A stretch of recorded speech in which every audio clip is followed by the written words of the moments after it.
Salut, c'est moi, Wakinagan. Hey, comment ça va? J'espère que ça va bien. J'ai eu une petite discussion avec mon ami, là, voyons,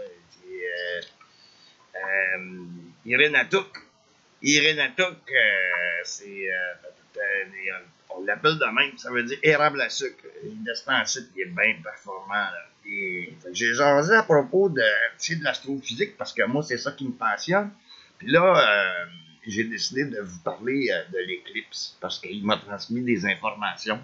Euh, alors, en tant que coureur des bois, on regarde le ciel des fois parce qu'on n'a pas le choix si on ne veut pas se perdre. Hein? Fait que l'éclipse du 8 avril 2024, ça a l'air que ça fait toute une histoire. OK. Là, on a appris, par exemple, là, que l'accélérateur de particules de CERN va être en full capacité, en pleine capacité, pour faire un test de je sais pas quoi avec des subparticules qui vont être quantiques dans un monde imaginaire, là. Puis qu'il y a des gens qui croient que ça va ouvrir un portail. Ben, j'ai des petites nouvelles pour eux autres. Des petites nouvelles pour eux autres, ouais. Fait que le CERN, moi, en tout cas, ça me concerne pas, hein, tant qu'à moi. Mais il y a aussi le 8, la NASA, qui va envoyer 3 fusées, des roquettes, hein, dans l'espace, mais en fait en low Earth orbit, donc en orbite rapprochée, disons, pour aller mesurer. Fait qu'ils vont en envoyer une avant l'éclipse, une pendant l'éclipse, puis une après l'éclipse. Ben, en fait, pas avant, pendant puis après, mais en 3 positions différentes où ils vont pouvoir calculer les différences de température, et puis les différences aussi sur la magnétosphère. Hein? Puis peut-être qu'accidentellement, ils vont prouver que l'astrologie, c'est pas complètement débile quand tu vois, c'est la magnétosphère étirée, par le Soleil et la Lune. Bon, qu'est-ce qui se produit durant une éclipse solaire? C'est que c'est la Terre qui est à l'autre bout, puis le Soleil qui est à l'autre bout, puis c'est la Lune qui vient niaiser entre les deux. Hein? C'est ça, une éclipse solaire. Okay? Une éclipse lunaire, c'est quand c'est la Lune qui est à l'autre bout. OK, bon. Fait que là, les éclipses, bon, il faut comprendre. Il faut comprendre, là, je vais prendre un accessoire pour vous démontrer. Alors, ici, disons que ma main, ici, là, c'est le système solaire. OK? On imagine qu'il est plat, même si c'est une spirale, c'est pas un disque. Okay? Et puis, la Lune, elle se promène autour de la Terre, comme ça, sur un disque qui est différent de celui-là, de celui du Soleil. Donc, elle vient croiser le plan du système solaire à 2 places, c'est-à-dire ici, puis là.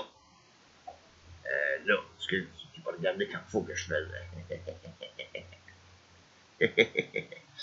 Donc, ces 2 points-là, où est-ce que ça croise, eux autres, là, ils se déplacent. C'est des points mathématiques qui se déplacent. Ils ne tournent pas dans le même sens que les planètes dans le zodiaque. Ils tournent à l'envers. C'est pour ça qu'on dit que l'axe karmique est rétrograde. L'axe karmique, Ketu et Rahu, c'est-à-dire la tête et la queue du dragon, qui sont les portes de l'incarnation. Hein?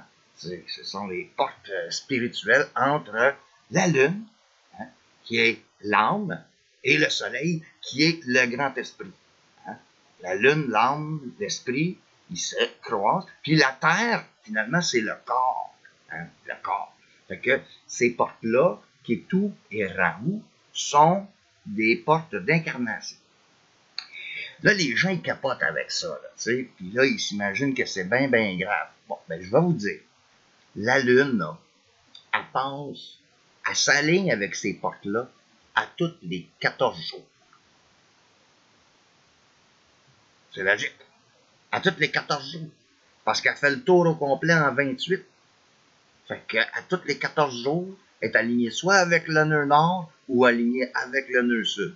Sauf que, elle n'est pas tout le temps à la même hauteur que le soleil. Donc, c'est pour ça qu'on a des éclipses partielles.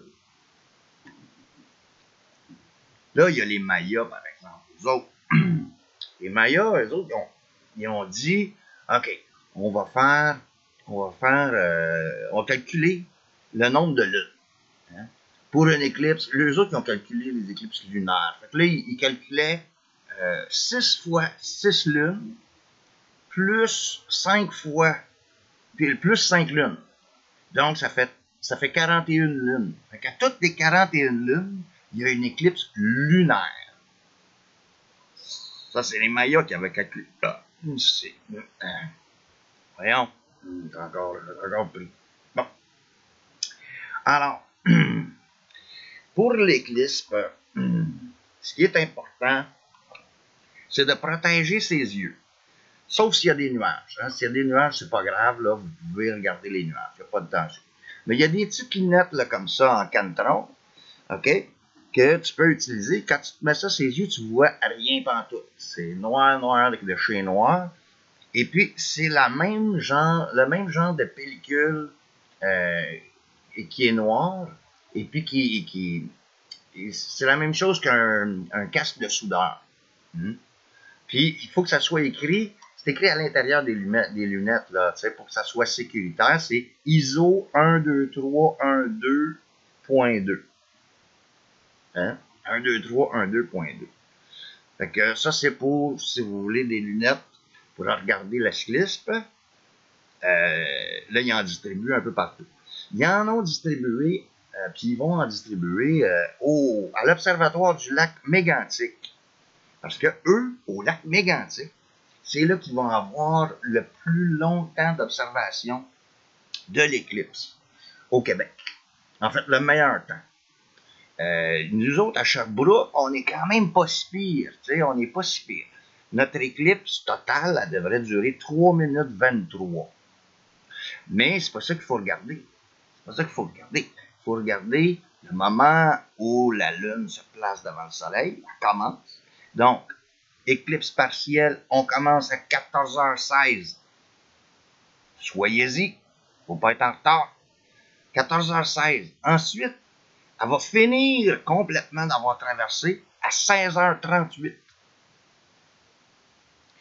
Puis le moment où l'éclipse va être totale, c'est à 15h27 jusqu'à 15h31. Fait que c'est pas ben long. C'est pas ben long l'éclipse totale. Mais en tout et partout, ça dure environ 2 heures, 2 heures et quart, à peu près. À peu près 2 heures et quart. Bon. Oh, autre chose qui est important de savoir, c'est que quand c'est la nouvelle lune, donc au moment d'une éclipse solaire, c'est automatiquement la nouvelle lune. Alors à ce moment-là, les marées, ils sont plus fortes. Les marées, ils sont plus fortes sur Terre qu'à la pleine lune. Pourquoi? Parce que la Terre étant dans le milieu à la pleine lune, la Lune, elle vient contrebalancer l'effet du Soleil, parce que le Soleil, il fait des marées aussi, lui. Et parce que sinon, on n'aurait pas des cycles de marée de 6 heures, là, tu sais. Ça, c'est à cause de la rotation terrestre, là. Mais le Soleil, il cause des marées, puis la Lune aussi. Fait que là, si la Lune puis le Soleil sont du même bord, mais là, la Terre, elle a des grosses marées. Fait que ça va faire des grosses marées, fort probablement. Ça, c'est une autre chose à vérifier. Là, il y a des gens qui veulent faire des rituels magiques, là. Ben, c'est le temps! C'est parfait, justement, pour faire des rituels magiques. Parce qu'en plus, il y a une comète qui passe là en même temps, la comète du démon, là. Je sais plus trop comment est-ce qu'elle s'appelle, The Devil's Comet, qui est en train de passer. Elle devrait être même visible dans le ciel au moment de l'éclipse. Ça en fait des événements astrologiques, là, tu sais. Ça, c'est fou, là. Pensez-y. OK, j'ai presque fini. Ensuite, bon, évidemment, là, tu sais, la Lune, étant donné que c'est féminin, là, tu sais, puis que le Soleil, c'est masculin, ben, c'est comme le yin et le yang, là, qui viennent s'aligner, là, devant toi, là, comme ça, là, tu sais. Fait que c'est bon pour que l'énergie féminine est masculine. C'est bon pour qu'il se... comment on peut faire comme ça ici, là. Ça, là, c'est une bonne journée, ça, là, le 8 avril, là, c'est la meilleure journée pour faire monter l'énergie de la Kundalini, sublimer l'énergie du tantrisme en spiritualité, là, complètement débridée, là. Puis vous pouvez utiliser des bols de cristal, là, comme Eve-Marie Patente, là, la féministe spirituelle, là. Fait que le tantrisme, ça peut être intéressant. Dernière chose, donc, avant-dernière chose, je voulais vous parler aussi de la conjonction de Jupiter et Uranus. Donc, Jupiter et Uranus ne sont pas en conjonction tout le temps. C'est un phénomène qui va durer environ 1 an là, de conjonction, parce que à cause de la position de la Terre, il faut au moins 1 an pour plus qu'il revienne. Parce que quand on le regarde de façon linéaire, géocentrique, on va voir Jupiter dépasser Uranus, puis il va revenir, puis il va redépasser. C'est à cause des rétrogradations. OK, ça c'est compliqué, là, un petit peu. Il y avait des épicycles là, dans le temps, mais c'était aussi compliqué que ça aussi. C'était trop compliqué. Fait que,